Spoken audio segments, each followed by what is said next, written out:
Politics, politics, politics. The opposition United Nationalist Alliance links the ruling Liberal Party to the release of a report critical of two of its leaders. While campaigning here in Cavite, UNA senatorial candidates say they are confident Senate President Juan Ponce Enrile and Senator Jinggoy Estrada can address questions about the use of their pork barrel.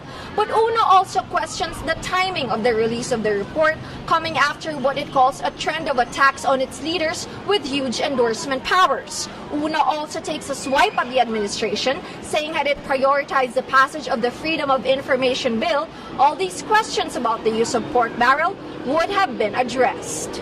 Si Senator Jinggoy naman is not running. Si Senator Enrile is not running. So, let's just look at the candidates themselves.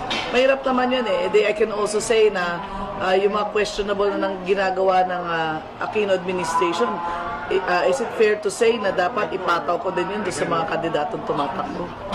Dirty tricks is coming out. There are so many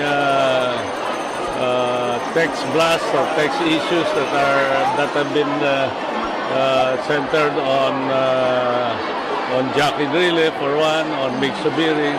So, nila all is fair in love, war, and politics. UNA is campaigning here in Cavite, a province that the Liberal Party declared as a free zone.